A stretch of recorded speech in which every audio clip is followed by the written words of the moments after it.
Good afternoon. A warm welcome to all of you. My name is Brooks Barron. I'm the Environmental Justice Minister for the United Church of Christ. Glad to have all of you with us today for this month's installment of Creation Justice webinars, where we seek to put faith into action for the greater good of humanity and our common home. Today, I am flying without my usual co-pilot, the Reverend Michael Malcom. Last night, he called me saying that an unexpected conflict, unforeseen, had arisen. And so I know he was almost distraught at not being able to make it today because he realizes just how important today's topic is and how insightful our speakers are. And so we know that this is a pressing issue for today, as made clear by the headlines of today. One of the headlines for today revealed that an internal email for the EPA disclosed that there is a final 1-week rush to fulfill the Trump administration Christmas wish list of rollbacks. And so for those of you familiar with Superman comic books and TV shows, it's almost like a bizarro world Christmas in which everything is the opposite of how it should be. But I think the good news for us is that after 4 years of a test of faith with many trials and tribulations, we now are approaching an opportunity to bend the arc of justice back in the right direction to make sure that the EPA is living up to its mission of protecting human health and the environment. And we have 3 speakers today who will help us answer the question of just what needs to be done, what has to be done to repair and advance that important mission. And so I will introduce our 3 speakers in the order that they will be speaking. Up first, we will have Caitlin McCoy, who is a staff attorney with Harvard's Environmental and Energy Law Program, a program that has been tracking the many environmental rollbacks at the federal level that have occurred under the Trump administration. Before coming to Harvard, Caitlin was a visiting associate professor of law at the George Washington University Law School. She previously served as the legal director of the Center for Coalfield Justice, where she worked on environmental justice, coal mining, and shale gas drilling issues in southwestern Pennsylvania. Following Caitlin will be Eric Schaeffer, who has served as the executive director of the Environmental Integrity Project since he co-founded the organization in 2002. EIP describes its mission as investigating environmental problems and fighting for average people facing David versus Goliath odds against well-connected energy companies and other polluters. Previously, Eric served as the director of the EPA's Office of Civil Enforcement from 1997 to 2002, where he received the Presidential Rank Award, as well as the John Marshall Award from the Justice Department for his leadership in negotiating an industry-wide cleanup of petroleum refineries. Lastly, we will hear from Vernice Miller-Travis, whose distinguished career has part of its origin in what I like to think of as the sacred history of my own denomination. She was a contributing author to the landmark 1987 report from the UCC's Commission for Racial Justice entitled Toxic Waste and Race in the United States. She continued to be a trailblazer from there and co-founding West Harlem's highly regarded We Act for Environmental Justice and serving as the first environmental justice program officer for the Ford Foundation. She has been recognized by the Sierra Club with the Robert Bullard Environmental Justice Award. She is now the executive vice president for the Metropolitan Group. We are honored to have each of these guests with us today. Caitlin, if you could get us started, that'd be terrific. Well, after that round of introductions, I feel even more honored to be a part of this event today, and thank you all so much for the invitation and this opportunity. So, without further ado, I'll just begin by talking about the work that we do at the Environmental and Energy Law program at Harvard Law School. So, over the last few years, we have been tracking EPA's actions in particular, but also following what's been happening at the Department of Interior and at the Council for Environmental Quality, and looking at all of the regulatory changes that are happening in the environmental and energy realm under the Trump administration. So at this point, there have been just over 100 rollbacks of environmental rules under the Trump administration. We're actively tracking around 70 of those on our website. So you can go and check out our regulatory rollback tracker. And there you'll find pages that contain timelines of what happened with these rules at the time they were created, what they were meant to do, and how they've been modified over time by the Trump administration. And also how groups have filed challenges to these changes, because that's been another big theme that we've seen is coalitions of states, coalitions of environmental groups, coalitions of community groups standing up and challenging the Trump administration's changes to a lot of these crucial environmental and public health protections over the last 4 years. So the scale of change, though, as you will sort of sense when you click on the tracker, and you, I'm sure, also sense when you read about it in the media, is really breathtaking. We've seen a truly dramatic shift in environmental policy under this administration that really differs from what we've seen in the past. And so I like to think of the role, there are a lot of different ways you can kind of think about these rollbacks and try to categorize and understand what they do and why the administration was making these changes. So I'll try to just walk you through quickly, you know, some of the ways that I think about these changes.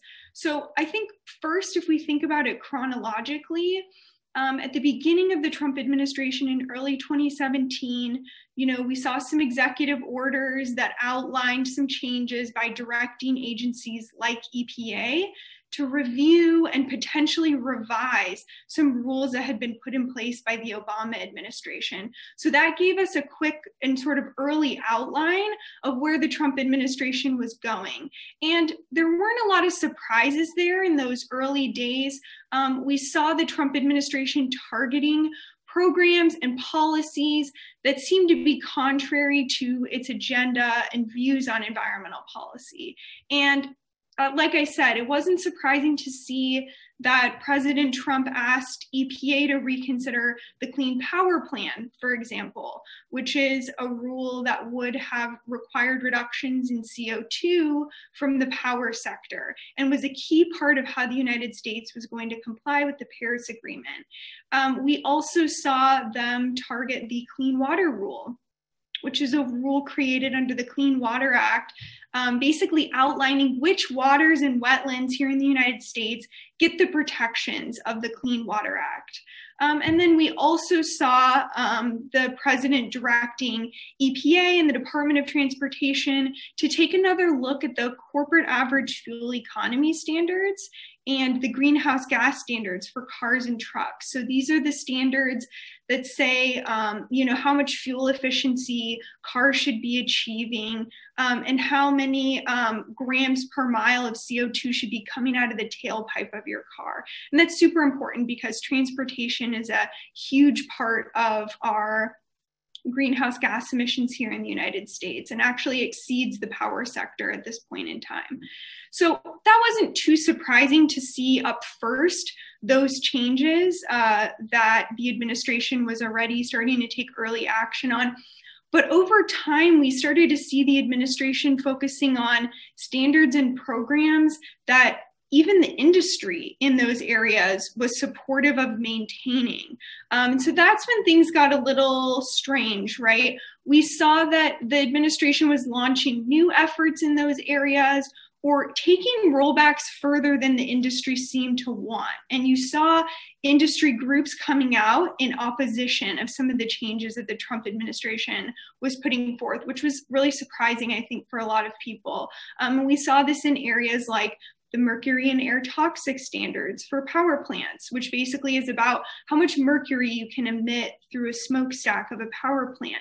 And we know that mercury is a really powerful neurotoxin, especially for children and pregnant women. So that was really troubling. And the power companies had already invested in the technology. They had already complied. They didn't want this to be rolled back. And then we even saw that with the car rules. There was a lot of reporting on that, how some of the auto automakers did not want to see the standards change so dramatically. And then we also saw this with the methane standards for oil and gas. That a lot of the big oil and gas companies were already investing in the technology to control their methane emissions. And so why make these dramatic changes? So over time, when these later changes started to come to fruition, we could kind of see the administration's true agenda, that it wasn't just about relaxing some standards or being friendly to industry or even trying to just hinder climate action. There was actually a much bigger project underway. And that project is what I can talk about after I'm done with my little intro here. Hopefully we'll get to it in the Q&A section. Is about undermining scientific information and expertise, restricting public access to information, providing more exemptions, and also importantly, adopting legal interpretations that limit agency authority into the future.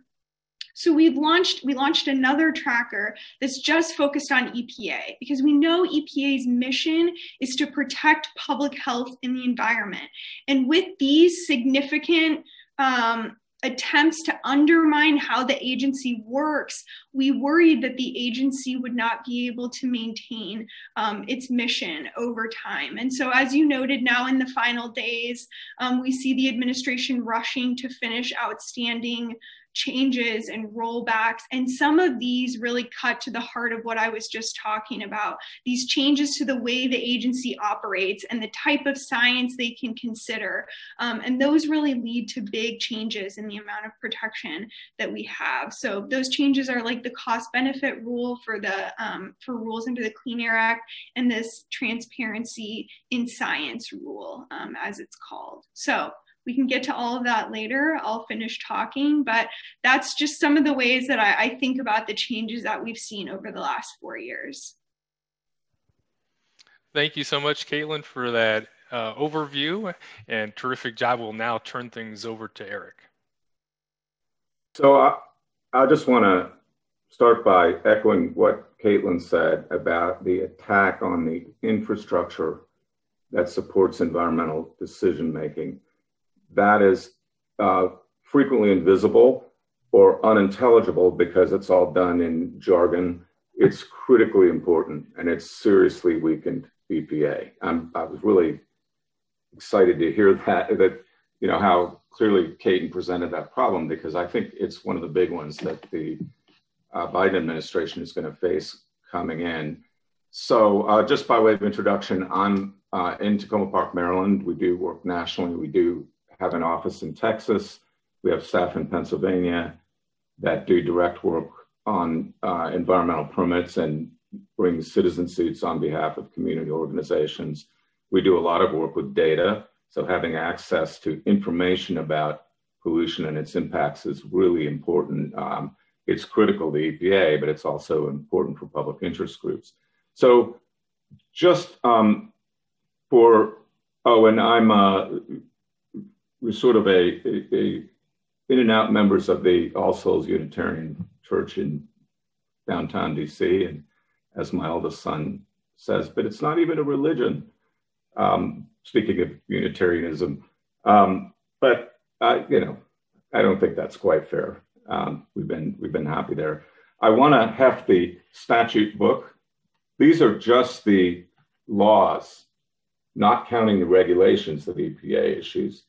The book weighs about 10 pounds. It's a reminder that EPA has an awesome responsibility.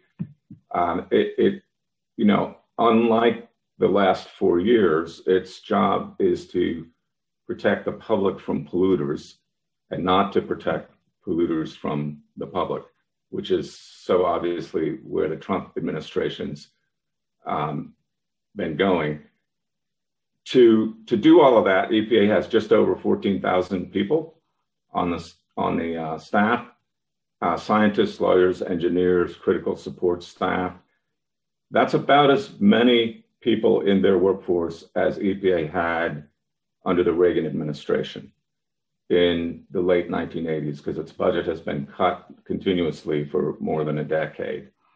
But of course, you know, if you think back to the disco era, for those old enough, a whole lot has happened since then. We really didn't have any focus on climate change. It was just barely coming into the consciousness. Lots of laws that are in this book had not yet been enacted. The problems of fine particle pollution, which has literally killed hundreds of thousands of people over the last 30 years, they were just getting on the radar. We knew arsenic and lead were dangerous toxins, but we didn't know they were dangerous at the very, very low concentrations we understand now can really present serious risks. And of course, today we have a much better appreciation of the impact pollution has on working class communities, and particularly communities of color that are surrounded by petrochemical plants, incinerators, waste dumps, and so on. Operations that wouldn't be tolerated in wealthy communities. We were better able to understand the impact and see the damage done, thanks to the work that Dr. Bull has done, that Vernice has done, and so many others. I'm not going to trouble you by reciting all of the damage that Trump's done to EPA. He came into office promising to reduce EPA to little tidbits. They're actually not done very well in courts. A lot of their regulatory rollbacks have been bounced back to EPA, been rejected, which is good. That still does damage, because fixing that problem, once courts have slapped down the rollback, getting back just, to where you were before all that started is going to take some time. And again, they've been burrowing away, tunneling away at the foundations of decision-making in the EPA, particularly in terms of the attacks on science. But the real issue is, what do we do now? What can we do going forward? And it is a long list, but I'm going to just tick off a few things, and maybe that'll provoke discussion. On the very first day, both the White House and the head of EPA need to get the word out to the public and to the agency's workforce that EPA is back in business, that its job is to advance the public interest in a clean and healthy environment, that it takes environmental justice seriously enough that it's going to be measured by results and not just talking. And it'll also have to say that EPA will do that in a way that's transparent and fair and respectful of regulated industries who have a lot of technical knowledge and need to be heard from. The point is, it's the public interest is the flag that EPA will fly under. So, actions speak louder than words. One of the great things about the enforcement program that I really appreciated when I was there is you are measured by what you do. The number of cases you bring, the penalties you get from polluters, the actual remedy that you get in place, to fix problems. But when you're thinking about a political leadership team, words drive the actions. So you need the right words, and you need to get them out early, and you need to repeat the message. And, find places where you can, after the first day, where you can repeat the message and make sure it's getting through. You've got to get EPA the resources it needs to do its job. That'll be a slow process. It's a divided Congress. But I think you need to grind through it and start getting people back into place at EPA, or it's just going to fall further behind. It's lost almost a quarter of its workforce over the last 10 years, and important positions are unfilled. There's nobody home in certain parts of EPA, and that's really troubling. If you want perspective on spending, we spent over $13 billion and still counting on a single aircraft carrier. Over $13 billion. That's enough to pay for the entire staff of EPA for more than 5 years. So, you throw these government numbers around, they sound big, but this is a big country. EPA is barely 0.5% of total federal spending. So it's not going to take a ton of money, about a tenth of, I'll say about a 20th of what you'd spend on an aircraft carrier to bring EPA back to speed, and surely we can afford that. You heard Caitlin talk about bad policies that are being rushed through. First thing EPA needs to do is bundle those up, put them in a bag, and dump them.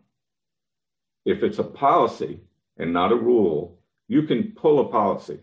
A policy does not require that you grind through a long notice and comment process. You normally don't have to defend a decision to withdraw it in front of federal judges because policies are discretionary. So they do matter. I'm not suggesting they don't, they do matter. But the agency has the flexibility to just pull those and get rid of them. And I would do it I put a handful of them, the worst ones, in the same bag and just, drop them overboard. I guess that would be littering. Dispose of them appropriately on, within the first 100 days. Make environmental justice real and not just talk. A lot of talk at EPA under both Republican and Democratic administrations. Put some bite into it. Put some bite into environmental justice. I think the ability to get closer in to these areas that are really hit, 3, 4, 5 times more pollution than other communities are exposed to, has gotten better and better. The tools for monitoring, the data for analysis, we're much further along than we were 20 years ago. So that means getting in close and working with these communities and getting after violators and take the enforcement actions. They're out there. There are plenty of examples. I'll have to say, a caution is EPA will never do everything that needs to be done. That's built into EPA. Congress never really gave it the resources to fulfill those, again, this awesome set of statutes. So there'll be some disappointments, but I guess the way I think about it is, there'll always be gaps, there'll always be some things going wrong, and we'll always fall at EPA, I say we, but EPA will always fall somewhat short of where we'd like it to be. But my question for EPA and for government is, are you doing the best you can with what you've been given?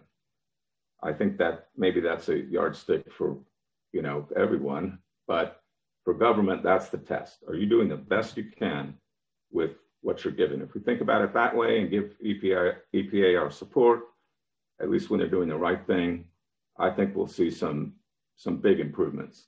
So I thank you for your time, and I think Vernice is next.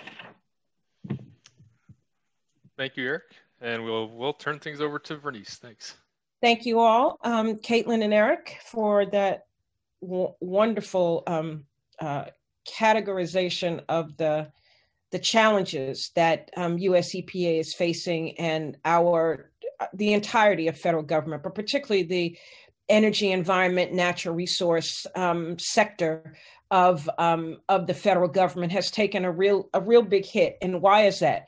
Because that work is grounded in the value of science, right? And the devaluation of science and the devaluation of public health and principles, foundational principles of science and public health have taken a withering beating in this administration. And so for all of those whose work is predicated on environment and public health and the nexus between environment and public health, there's a lot to do to restore and rebuild the integrity of that part of the federal government, but also the morale of the people who work in those agencies, because I used to be a big fan of this show called West Wing.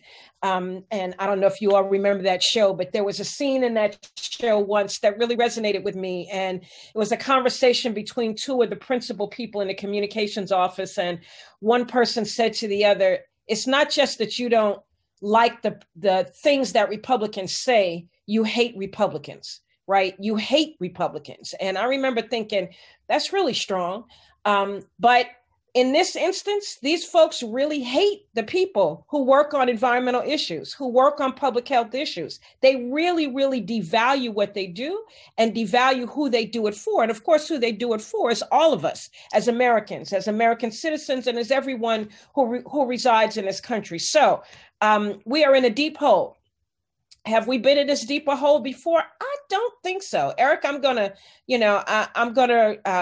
pass that off to you, because you had a longer history of working at EPA and working on these issues than do I, but I don't think we've ever been here before. And for communities of color, and low-income communities and tribal communities, it's been a particularly devastating 4 years. So it's not just that very important and significant environmental protections have been rolled back or eradicated, but it's that there's been a targeting of increasing pollution and emissions in places that we had finally begun to make some progress with US EPA and some state and local governments and tribal agencies to begin to reduce emissions that are really causing people not just their well-being, not just their quality of life, but their very lives. And so I work, as Brooks said, I am an executive vice president at a social change agency called Metropolitan Group, and I lead our environmental justice and social justice practice areas. And so for more than 30 years,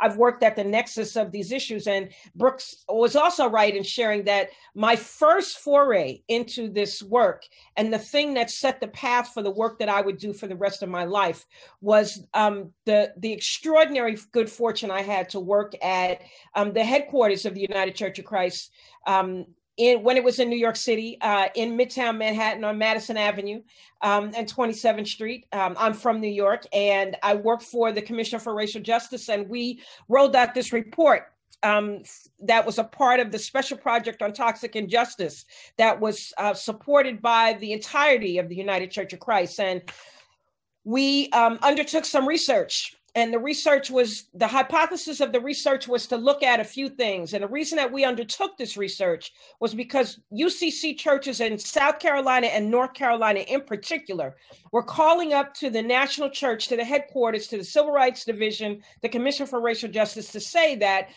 state governments and private entities were building and constructing all kinds of hazardous waste incinerators, hazardous waste landfills, transporting waste, and just doing it willy-nilly in the places where mostly African-American, Latino, and or Native American communities existed without any kind of interaction, public notice, public accountability with the people who lived there, but just building these facilities and then creating enormous public health challenges for the people who lived in those communities. So we were looking at three things in our report for the UCC.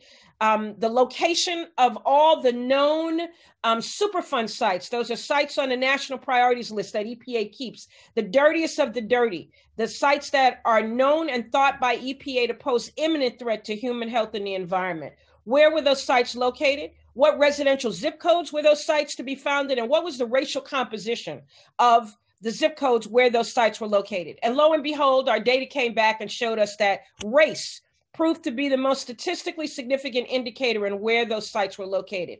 And that then brought forward a whole conversation about what we know today as both environmental racism and environmental justice. Most of the recommendations in our report were targeted at US EPA because we could see that there is this body of law and regulation. Eric lifted up the big, thick statute book, but somehow those statutes, those laws, those regulations were not being enforced in the places where people of color live. And why was that? And what was US EPA doing about that? And so that began a very long conversation between myself and many other people with US EPA. Starting with EPA Administrator Bill Riley in 1990, which then led to the creation of some infrastructure within US EPA. First, the Office of Environmental Equity, which became the Office of Environmental Justice. Then every regional office had environmental justice coordinators and environmental justice staff. But most importantly for us, was a recognition by US EPA that what was happening to these communities was happening to them because of who they were. The transmutable aspects of their being, meaning their race, something they could do absolutely nothing about, nor should they choose to do anything about it, but that they were finding themselves on the wrong end of every kind of environmental decision. Every siting of things that people didn't want to live near wound up where people of color lived. The air quality was bad and regulations were unenforced. Drinking water quality was bad. Access to safe food supply was not good. living in safe circumstances was not good. Elevated levels of lead was happening, which was against the law at the time. So what was US EPA doing? But what we brought to EPA in those initial conversations was a recognition that they have two areas of statutory authority. One is to enforce and execute all the environmental laws and regulations that the United States Congress passes. That is the principal job of EPA. The other principal job of EPA is to make sure that those laws and regulations are being executed and implemented in a way that does not undermine the Civil Rights Act of 1964, particularly Title VI of the Civil Rights Act, which requires that any entity that receives federal resources do not spend those resources or utilize those resources in a way that has disproportionate impact on protected groups as defined by the Civil Rights Act of 1964. I'm sad to tell you that from the founding of US EPA in 1970 to this very moment in 2020, EPA has not been able to figure out how to or show much passion for executing its authority under the Civil Rights Act of 1964. And because EPA hasn't, most state agencies have fallen by the wayside in that obligation, as have local governments. So we are in a conversation with US EPA now, or with the Biden-Harris transition team, that once and for all, EPA has to step up and take full responsibility to make sure that people of color are not being disproportionately impacted by environmental harms and threats, and that their lives are not being put on the line in ways that they should not have to be. And so why is that? That's always important, right? As a value statement, as a reflection of our church. I am an active member of the United Church of Christ, as a reflection of the values of those of us who believe in justice. It is important that EPA do that. But at this moment, we see another reason why this is important. We see that this is important because of something that happened on Monday. It's been happening for a very long time, but it happened again on Monday. And on Monday, US EPA took the position that they would not lower the particulate standard, the fine particulate standard. We call that the PM 2.5 standard. That is fine particles in the air that are so small, they're 2.5 microns in diameter. You can't see them with the human eye, but they're easily respirable, and they trigger asthma, they trigger chronic obstructive pulmonary disease, they trigger heart disease, they trigger all kinds of things. Communities of color find themselves beset with elevated levels of particulate pollution. The scientists at EPA and the public health community have said to EPA for years, you need to lower that standard from 12 to 10 or less. On Monday of this week, EPA decided that they would not lower the standard, even though all the science within the agency and across the public health arena says that by doing that, you would save thousands of lives a year. So further, why is that so particularly important at this moment? We also see, according to the Harvard School of Public Health and others, that COVID is attaching itself to those fine particles and moving through the air, right? And that's why it's so important to have on a mask, and that's why it's so important to stay inside, because the pollution is a vector for COVID. And if you live in a place that has elevated levels of fine particle pollution, you are more likely to develop COVID, and you are more likely to die from COVID. Right now, tribal communities, African-American communities, Latino communities, Filipino communities are bearing the brunt of the COVID epidemic. And there's something that EPA could do to stem that, which is to lower the fine particle standard and to vigorously enforce the fine particle standard. EPA is not doing a whole hell of a lot of enforcement right now. EPA is not doing a whole lot of much right now, except for trying to make the regulatory arena much less stringent for the private sector, but much more cumbersome for people who live and work in communities. And so it's really important at this moment that we focus the Biden-Harris incoming administration on, in the first 100 days, doing all the things that Caitlin and Eric suggested that they do. I would suggest that at the top of that list, they look at restoring the National Environmental Policy Act to its full glory, and making sure that it is the vigorous mother of all environmental standards that it was intended to be. They've chopped and dissected this administration, NEPA, and made it a much smaller much less vigorous environmental standard, we need to restore that within the first 10 days, not even 100 days. There's so many things that this administration is going to have to do. But at the end of the day, they're going to have to make sure that the people who have been most victimized by pollution and lax environmental enforcement are going to move to the front of the line. That's going to save a lot of lives, and it's going to really advance the cause of justice in our nation. Thank you so much, Vernice. Just a quick follow-up. Can you just give a quick explanation of what NEPA is for our audience and why it's so important? I'm going to ask Eric if he would do me the honor of saying more about what the National Environmental Policy Act is. I'll just say to you all, you're really glad you had it, even though you might not have known what was in it. That's true, and I won't do it justice. It's not an area that that I worked on at EPA or since. There's been a lot of great work done on it by other public interest groups, but basically that says for any project that has federal financial support, and that can be indirect. For example, if it's a build out of a port and you've got the Army Corps in there dredging, you're relying on loans or grants, those big projects, then they can be at industrial plants sometimes. Sometimes there's a NEPA connection because money's being spent on the infrastructure around the plant. You need to do an environmental analysis, an environmental impact statement that's supposed to look at the impact that it's going to have on people who actually live there and are going to have the trucks coming through, the construction, noise and dust, the pollution, most obviously. We've had a couple of courts saying in pipeline cases, and that list of pollutants also includes greenhouse gases. You can't just skip over that when you're bringing these big projects online, which was very important. But to Vernice's point, it's potentially a lot of power for neighborhood organizations because it's not as constrained as some of the environmental statutes where you're going after specific pollutants and specific requirements. It takes a look at the overall impact it's going to have on the project will have on the environmental health and quality of life in these communities, and bringing it back to its glory, as Vernice said, would be a wonderful thing. Great, thank you for those replies. Just as a first question for all of our panelists, during this time of the pandemic, part of the common language has been returning to a normal, returning to a new normal, returning to a better normal.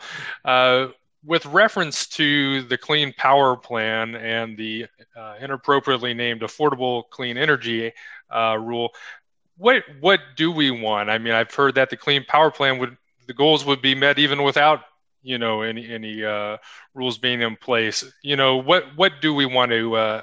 What should the EPA be striving for there?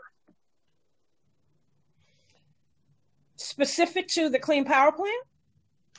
Yeah, is that what we want to go back to, or is it more aggressive than that? Biden's goals was by 2035 to zero out carbon, I believe. So that would be much more aggressive than the Clean Power Plan. Yeah, I think we're gonna have to step up the game. I think the Clean Power Plan is necessary, but we're gonna have to do a lot of other things in addition to that. The fuel efficiency standards are gonna have to come back and move forward from where they were. Transforming trucking and cargo movement, which are large sectors of carbon emissions. The airline industry, what are they going to do about their emissions? And then there are folks who are really working on, and I know this is going to hit some of you hard because it does me. There are folks who are working on pulling us all off of the utilization of natural gas and going to electric to electric stoves and ovens, et cetera, et cetera. I personally love cooking on gas, but I think I could do it for all of humanity, right? There are a lot of things that we're going to need to do. Get back into the Paris Climate Agreement and move that forward, right? There are just so many things that we need to do. So one, we need restoration to just get back to ground zero to where we were in January of 2017. But then we also need to think creatively about other things that we can do and leapfrog from where we were. So there's restoration, but there's also vision and forward thinking to move us forward. I don't know, Caitlin, what do you think? Yeah, I was just going to echo that. I think, it's not enough just to try to get back to where we were, because we've had 4 years of inaction. And when we think about climate, that's super important. The 4 years that we've lost, the climate crisis has accelerated dramatically. So it's not just enough to put some of these things back in place. We've had inaction. We've also had standards being, weakened dramatically. So our pollution issues have not just stayed the same over the last 4 years, they've gotten worse over the last 4 years. So we need more dramatic action. And like you mentioned, the Clean Power Plan, I think we'll see a Clean Power Plan 2.0, but it will require revised targets that are mindful of the fact that we've lost 4 years. And the plan that was created in 2015 we're not going to just go back to that. But we do need a framework for controlling carbon emissions from power plants, which we don't have right now. And we can get something in place and tighten it over time. And I think that there, as Vernice just said, there's a real space for a lot of creative thinking, because it's not just that it's 2021 and we have a lack of progress on environmental pollution, and so we need to do a lot, but it's 2021 and we've had, an accelerating awakening about racial injustice in this country over the last few years, especially. So we need to do more, but we need to do more in a thoughtful way that's equitable, that really gets at addressing communities that are facing these higher burdens and that continue to face these higher burdens of pollution over decades and decades. And now is the time that we have the tools, we have the knowledge, we need to get it done. I'll just add, it got lost in the political noise, but the goals of the Clean Power Plan were actually pretty modest. And we've basically either, I can't remember if we've already beaten them or we're just about to. And those are goals that weren't supposed to be met until 2030. So that's a little bit of good news. And a lot of that has happened because of the implosion of the coal industry. And those plants have aged out, they're shutting down. It's just not economical to build a coal plant. And frankly, nobody wants them. Nobody wants to live near a new coal plant. So that's a bit of good news. There's more to be done in the power sector. I completely agree with that. You don't need to go back to the Clean Power Plan. EPA will have to make some choices. What do you do first? It's hard to push everything at the same time. One quick point, it's not going to be legislation. We really, the ideal would be a carbon cap. And to get that really locked in, legislation is the best route. But that's not going to happen. And probably not in 4 years. And I don't like saying that because I think we need it. But you can do a lot with the tools EPA has. And the fuel efficiency standards, totally agree. A lot of auto companies were ready to accept much tighter standards than what we ended up with Trump. Appliance efficiency standards, that's not EPA, but that's another place to make progress. And the last thing I'll say is a lot of regulations, if they're targeted and have the right language in them, they can attack a health problem like ozone, smog, and also knock out carbon at the same time in the way you design the regs. So that's a way to build public support, get rules that are going to do something for local health and local air quality and take carbon out of the air. So those are some options there. Right. Thank you for those answers. Looking at some of the questions coming in through our Q&A, the Reverend Jim Antal draws our attention to the potential for any sabotaging at the EPA before there's a transition. Is there something we need to have a watchful eye on there, or do we need to worry about hard drives being deleted or anything like that? What should we be concerned about at this point? Again, I'm going to defer to Eric because Eric actually worked at US EPA and I did not, though I was a contractor for US EPA for 10 years and a volunteer. My husband used to say, I think you actually do work at EPA, though you don't have a desk there. I think the thing that's worth recognizing is that though there was a full-on assault on US EPA from the White House and from many levels of the political leadership of this administration, the fact that we still have an EPA and the fact that they're still moving forward and doing some things is due entirely to the commitment and dedication of the line staff, the civil service staff at US EPA, who have done extraordinary, by all extraordinary measures, have done their utmost to keep EPA still standing and still being able to do some measure of its job. And that is due entirely to the staff at US EPA. And the folks who have held on, I don't think people can really appreciate the low level of their morale at the agency, but I bet they're a lot happier these days. And I bet almost everybody has a calendar that is ticking off the days until we get to January 20th. But I think it's worth recognizing that we've heard a lot from the political staff and the political appointees, but who we haven't heard from are the civil service, the line staff, and the line staff have continued to do their job and continue to try to execute the mission of the agency. At least that is what I have felt from the folks that I continue to work with at EPA. So I'll just say quickly, when I was at EPA and Bush the Younger was finally declared the winner, we worked overtime to try to lock down consent decrees with refineries that we were working hard on because we were worried that the new administration would basically undo the policies that supported that enforcement action, which in fact, a few months after they got in, they did.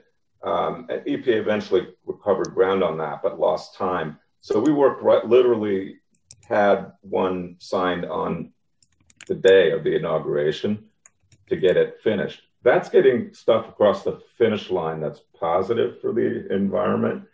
If your line staff, and you've kind of dealt with this abuse for many years, 4 years, and which probably seemed like 40, you don't have an incentive to work extra hard if you're somebody committed to EPA's mission in these last days. You've never had any real incentive to do it, but especially when you know change is coming, you don't have a whole lot of incentive to put long hours in trying to undo the things that you've given your life to. That said, I don't want to minimize the harm they can do by jamming all these changes through at the last minute. I'll say legally, those are the most vulnerable decisions that EPA makes, whether you're a Democrat or Republican. And I'm not talking consent decrees now, but regulations and policies. If you're shoving those across the finish line at the very last minute, courts look extra hard at those. You're more likely to make mistakes, and policies can be pulled and basically undone, shut down on the very first day the new administration takes office. I think part of their strategy, and I've always seen this from the industry side, is to swarm the perimeter. So we'll hit you with 50 things, and 8 or 9 of them are going to get through. You know, they can't be confident that everything they're doing is going to survive. I think they probably are thinking if we can just multiply the number of these bad things, they won't be able to undo all of them.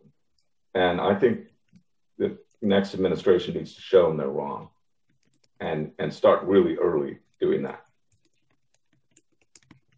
Right. Caitlin, do you want to weigh in, or should we move to the next question? I think we can move to the next question. Right. I think everyone's covered it. Great. Well, we're days away potentially from the naming of the next EPA head of the next head of the EPA. Any thoughts on what are the ideal characteristics for who should be in that position? If you want to weigh in on particular endorsements, you can.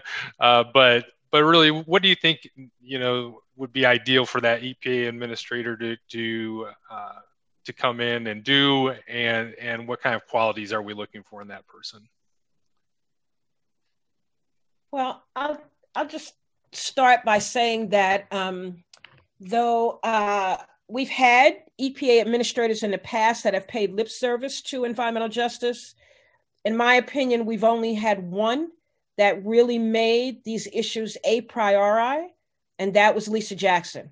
And she came in the door and let people know that these were critically important issues to her. And I would think that a part of the reason for that is because Lisa grew up in New Orleans.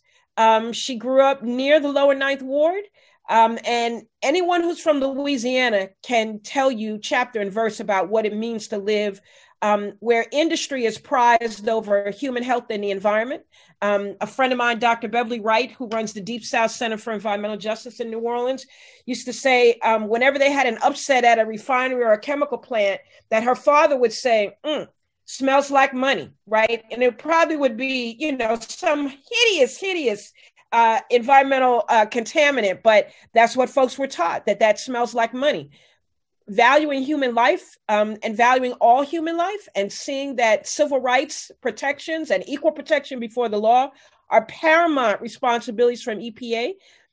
The person who becomes the next administrator has to have those values as top line values, in addition to being really good at their job and willing to take on Congress, because it's going to be a tough slog. If we're lucky, we're going to have a 50-50 Senate, right? And an 8-vote margin in the House of Representatives. Every vote to advance environmental protections is going to be a slog. And this person is going to need to be like Gina McCarthy. Gina McCarthy took no prisoners. Our former EPA administrator, the last one in the Obama administration, and the current president of the Natural Resources Defense Council. You're going to have a heart, but you're going to have a spine of steel to move the agency forward and create new law and new statute. I'll jump in. I think Vernice really covered most of it. I'll just add, you don't have much time to learn on the job at EPA. So you do want somebody with enough experience to come in and make a quick start. You want somebody that knows how to delegate. And it's not just the administrator. That's where the focus is. You want a top tier group of political appointees in all the positions, ideally, that the administrator can move issues to, and they're going to be covered well. It is a hot seat. EPA administrator's job's been described as the toughest in Washington. I think the way a person coming into the job should think is that they should think, this will be my last job in government, and I'm not going to leave here and run for any political office. Because if you do the job right, you're going to make some powerful people angry.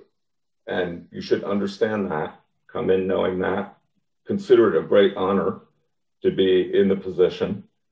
And then you'll be able to roll your sleeves up and get it done, and you won't be looking over your shoulder all the time. I mean, I think, again, Vernice and Eric have really comprehensively covered this. I think if we look at the other cabinet picks that we've seen so far, we're seeing President-elect Biden go to people that have deep knowledge and experience and who can show up, as Eric just said, on day one and know exactly how things work and how to hit the ground running. And so I think we're going to see someone who has that really deep experience. We're not going to see somebody out of left field, I don't think. That's my best prediction. But there are also 320 other political appointee positions at US EPA, and every one of them is important. Every one of them. That's true. Thank you for those excellent answers. Now, as we enter into our last 5 minutes, one of our traditions is always to end with a call to action. And I'd like for each of you to help me think that through. And I invite you to think it through on a couple of different levels.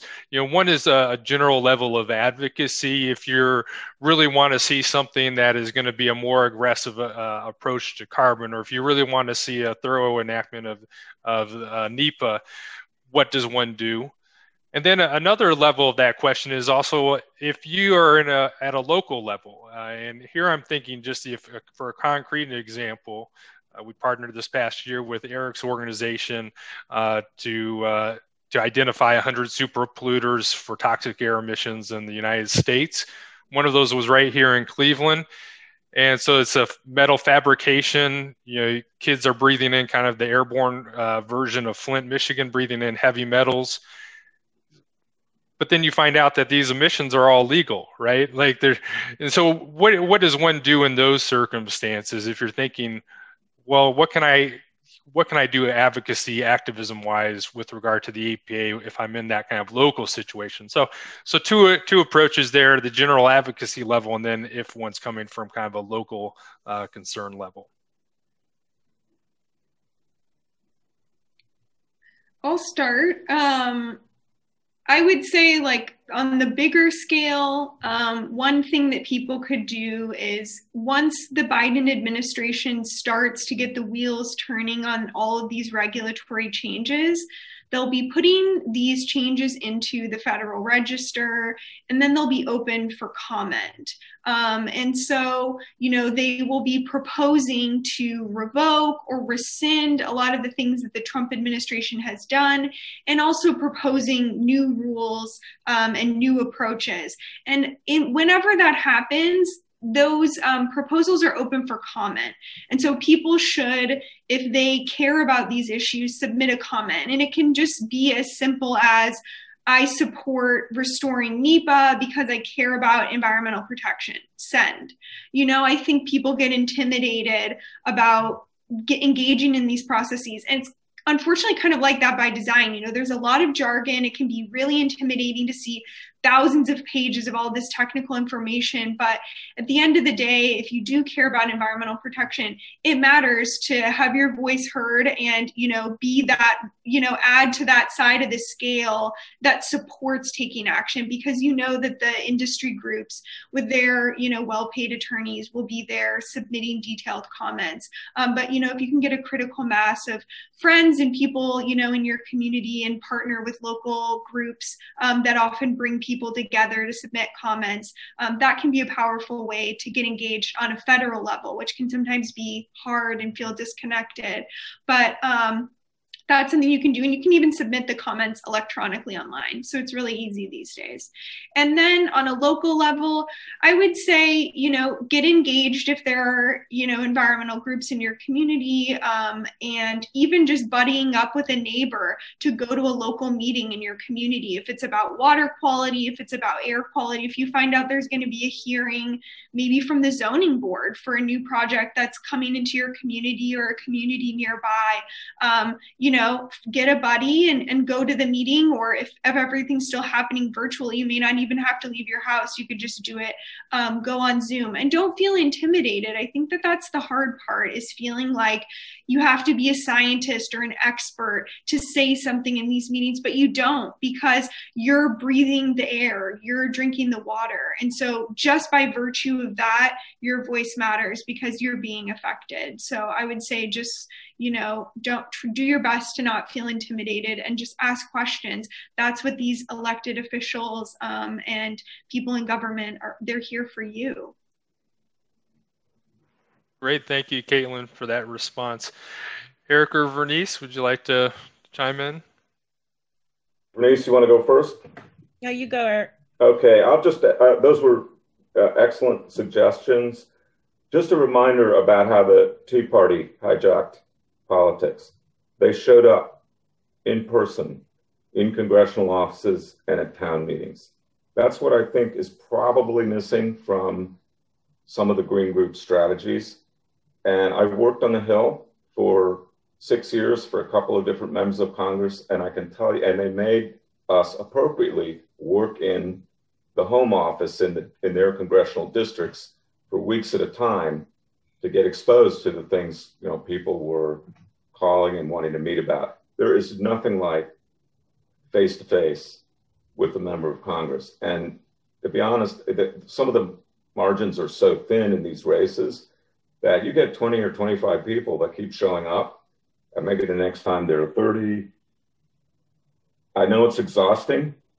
Everybody's tired at the end of a long day. I'm always feeling guilty about the things I'm not doing in my community that I'm not signing up for. But I really think, getting personal messages in, not robo emails, but just on an issue like funding EPA, what are you going to do about funding EPA? You just need to know that it's been cut a lot, that congressperson can't deny that. And you're just saying, I want to see that agency put back on its feet, or I don't understand why there isn't more enforcement, or what are you doing about environmental justice? You can focus those as you get more experience, but live presence, either at town meetings, get in their office when they're back in the district, if you can afford to, and there are some groups that will help to cover travel costs, get into DC and show up in the hallway. And they will start to, my experience is they're very sensitive to that and will start to react. I can't say it any better. Definitely show up, but show up as people of faith. Show up as the community of faith. They've been getting one message from the faith community, and it's been anti-science and anti-government and anti-regulation. They need to give a voice of the progressive faith community, of which I have always considered the UCC to be a part of. I think Sojourners magazine has been trying to mobilize the progressive faith community, as well as Reverend Dr. Barber, that we need to be heard in this space as people who believe in the power of prophetic justice that is aligned with all of the tenets of protecting the environment, protecting human health. That aligns with the things that we believe in, right? But we can also be politically active in those spaces. And, I don't think we need to tell anybody anymore that every single vote counts. Don't leave anybody sitting on the side of the road, right? Bring everybody, right? And right now, everybody that lives in Georgia, you should be calling them. All the UCC churches in Georgia should be activated, right? Because everything is on the line. Please. About this Senate race. Everything is on the line, right? So, and I think that is also an expression of our faith. And I think we just got to show up each and every day in every place that we can. Thank you so much. I can't think of a better way to close out this program. Thank you for those inspiring words from each of you, and for Vernice for reminding us of the unique and powerful role that faith communities can play in this time. So thanks to all three of you, and thank you to all of our audience members for showing up today. We will be back next month with a webinar on what is possible in the new administration, in the new congressional landscape. We will be having our webinar just after the election results of Georgia. And so stay tuned for that. We'll be sending out information in the email that follows this webinar. I'll be sending out a YouTube link to a recording of this webinar, along with any related links that have been mentioned or brought up. And so thank you to everybody. Take care, and I'll see you next month. Thank you. Brooks, please give our warm regards to Michael. Will do. Thank you.